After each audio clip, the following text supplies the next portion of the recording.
Hello, I'm Denise Dagan with the Stanford Parkinson's Community Outreach Program. When you or someone you love is in the hospital, your focus is on getting them well. You're probably not thinking about what will happen when they leave the hospital. Discharge planning is the process of deciding where a patient will go and how they will be cared for when they leave the hospital. A patient and their primary care providers should all be involved in this decision process, and by law, they must be provided a written discharge plan in time to review, make changes, and approve before the scheduled discharge.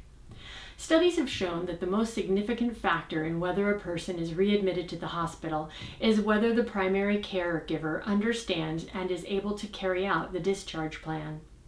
Medicare has very strict guidelines to follow to ensure patients are provided with a safe discharge plan. Families can call on the Beneficiary and Family-Centered Care Quality Improvement Organization, or BFCCQIO, to review discharge plans for people with Medicare. But it needn't come to that. If you're given a discharge plan and are expected to provide care that you feel unprepared for, you can refuse a discharge plan. You can ask for detailed instructions so you feel capable of providing the care required, which should delay the discharge until the requested instruction is completed.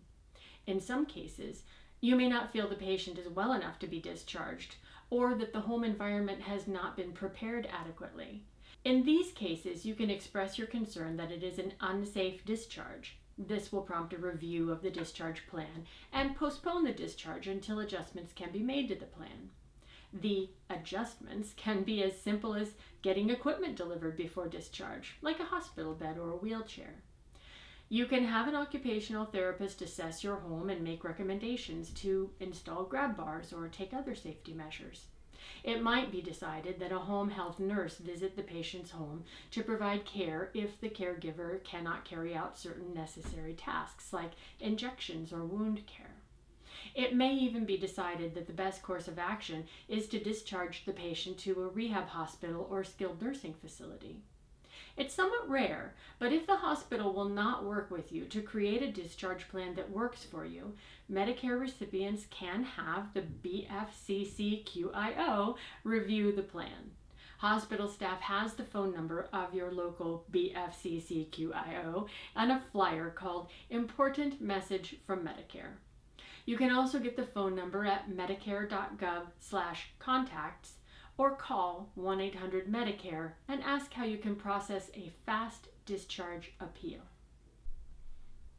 For those without Medicare, it's more complicated. You may be able to follow the Medicare rules for unsafe discharge because hospitals are penalized for readmissions within 30 days of discharge.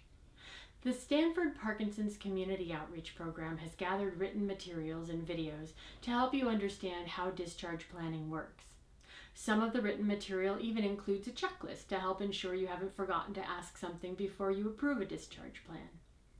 On the Stanford Parkinson's website at med.stanford.edu/Parkinson's, in the menus, look for our Caregiver Corner and then open Topics in Caregiving to find information about hospital discharge planning.